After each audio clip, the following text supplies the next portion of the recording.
a lemonade shandy. I'll have a lemonade shandy, I think, and I'll call back for the Remy Martin. So he goes out of the pub into the butcher shop down the road. He said, "Good afternoon, Master Butcher. What a fine hygienic establishment you have here. All meat under cover, free from contamination by flies and other pests. My name is Warrington Minge. I am appearing at the Theatre Royal in a new play entitled Tomorrow's New Yesterday, and I was wondering whether you could oblige me with a few chops and a liver or something like that. This small cheque I have here, by cashing this..." He said, "I'm sorry, sir. You see, I'm not the owner here, but the owner was once taken on very badly by theatrical..." He said, "No, don't bother to go into it. No, it's all right, no. If you can prepare a lean chopper, I'll call back for it later." He tries about 5 other shops, ending up at a Chinese laundry at the end of the street. Goes into the Chinese laundry, and they come out. Said, "What a fine race of people, the Chinese. Many years I spent in your fine country in repertory. In Singapore, I remember, yes.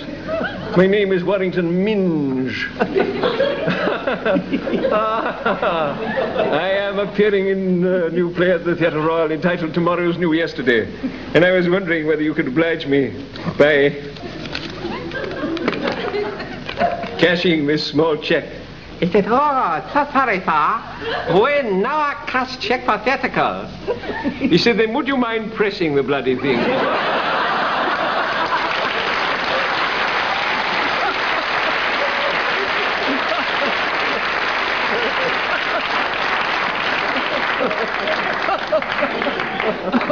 I love that Chinese accent. Tell me. There was a goon show once we did, Pong, you remember? Pong, yes. I saw an Pong in Los Angeles. Pong. Where are you, Pong? "Yeah, we are Pong till 11 o'clock. That was in the Street of 1,000 Dustbins. That was in the China story. "Good luck, Milligan Seacombe. Where are you, folks?" Tell me how you, talking about Milligan Seacombe, and which leads us naturally onto the Goons, how in fact did you get your job on the BBC? I believe you used some subterfuge there, didn't you? Not to say some conning with your voices. Yes, actually, I was pissed off. Oh, excuse me. Anyway, Fed up. Fed up, right. I was getting nowhere fast, you know. And I noticed that Roy Spear was doing a show at the time called Showtime, yes. And the compere was Dick Bentley, and there were lots of new acts, you see. And I'd written in, I don't know how many times, to try and get on the show. No reply. The secretary said, "Mr. Spear..." But I got nothing to lose. I thought, well, I'll phone up. So I were doing these impersonations, and one of the big shows on the air was Much Binding in the Marsh. It was Kenneth Horne and Dickie Murdoch. Right. And I just thought I'd do it. You know, you do things at certain times in your life. You've got to get ahead. You've got to get ahead, you know. You've got to... So I thought, if I stay here, I'm dead, you know. Even if he kicks my ass out of there, it doesn't matter, as long as I make some impression. Right. So I phoned up, and I thought, being a senior producer, Spear would probably know Horne and Murdoch, you see, who were very big then. And I thought, if I click with the secretary, I'll get through, right? So I said, hello, this is Ken Horne. Is Roy there? Now, once she said, "Oh, yes, she is, Kenneth," I knew I was right. So, got on there, and Roy said, "Hello, Ken, how are you?" He said, I said, "Listen, Roy, I'm phoning up because I know that new show you've got on, what is it, Showtime or something. Dickie and I were at a cabaret the other night, saw an amazing young fellow called Peter, what was his name? He said Peter Sellers. Sellers. Anyway, I think it would be very good if you probably had him in the show, you know, or something like that. Just a little tip. We just go around looking, you know." He said, "Well, it's very nice of you, you know." And then it came to the crunch, and I said, it's me." He said, "What?" I said, "It's me, Peter Sellers talking, and it's the only way I could get to you. And would you give me a date on your show?" And he said, "You cheeky young sod," he said. He said, "What do you do?" I said, "Well, obviously do impersonations." I was 22 at the time. And anyway, I went up there, and I got a date on the spot, and I got a good write-up, first write I've ever had in my life, you know. It's really nice. Was getting into films as easy as that, Peter, or No, films were a sort of closed shop. I really wanted to... You see, I've been a great film fan all my life. I wanted to get so much in. I mean, I know I'm a real movie buff. I can really talk about all the old movies and everything, and the new ones as well. Yeah. And I wanted to be a movie actor. Well, let's have a look at something from the very start of your film career. Hey, Olive, told you. He's come to collect. Fall in the church lad's brigade. Hold on. Thank you, brother.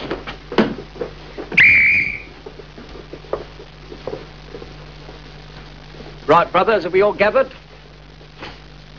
My purpose in convening you is to lay before you certain facts. A few minutes ago, I was handed this paper by a representative of the management. It purports to contain certain timings made by the management which directly affect the rates for the job that you're doing.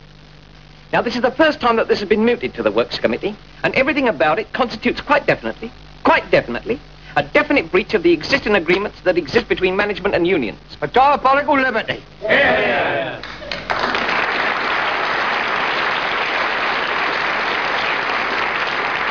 That was the film that sort of started you basically on your film career. But the thing, of course, that was happening to you before then, of course, it was probably one of the most significant things I know to you in your career, and that was the Goons, which I know that wasn't just a passing phase in your career. It's something that you still very much adore. In fact, you look back on it with tremendous fondness and things like that. The happiest time in my life. Yes. And professionally in my life. Yes. And of course, you've brought out this book, which is the Book of the Goons, which in fact is the third. Yeah, this is the third one. This is the volume, final one, I expect. Yeah. Yes. And there's one marvellous thing in here, which was I was going to ask you about the Goon voices and where they came from and this sort of thing. And in fact, in the book itself, we've got this marvellous little section, which I can find here, I think, which in fact is a sort of glossary, it's called, which lists all the voices and and tells you, defines them. It was quite. Could you in fact go through the ones that you yourself were involved with? Well, I have to tell you about them all, but I'll give them very quickly. Jim Spriggs, a kind of strangulated voice that Spike used, pronounced Jim. He was a hello Jim, hello Jim. What it was, Spike used to sort of pronounce these words in the in the key of C major. Hello Jim, hello, hello, hello, hello, hello. Little Jim, a high-pitched child played by Spike who lives in Eccles Boot, is thought to be his nephew. He points out when people, he used to say, "It's falling in the water." When Spike and Eccles and Blue Bottle used to have a scene, I get that, "What did he say, little Jim?" Spike. And he said, "It's falling in the water." A Swede, a very rustic voice based on a character who Peter met in Sussex with Home producer Peter Eaton. I remember that. Oh, big right nose. Peter Eaton said he was talking in a field with one of these fellows, and he don't and a whacking great bowing went across and drowned out everything they said, you see. And after it had gone away and all sound had gone, this fellow says, "I don't like all that bloody tackle up there." Now, he'd reduced years of research and everything into one word. Oh, I don't like that tackle, no. Geraldo, well, we all remember dear old Geraldo. That was a sort of voice where he'd say, "Hello again, we're on the radio again." Based on the late Bandley's voice, yes. Flower Dew, a camp voice used by Peter and Spike. This is based on a couple of puffs we knew at the time. I was sorry, beg pardon, I'm saying. Called Flower and Dew. Flower and Dew.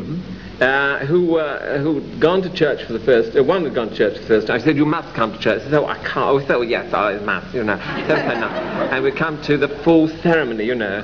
So we go in there, he said, "Well, I don't know what to do." He said, "Don't worry about it, you know." So I know the whole thing, you know.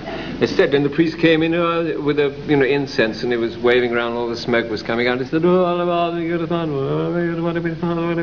they were walking down the aisle, the priest was walking down the aisle with the choir boys, and this other one, who didn't know much about it, rushed up to the priest, grabbed his arm, and he said, "I say, do you realise your handbag's on fire?"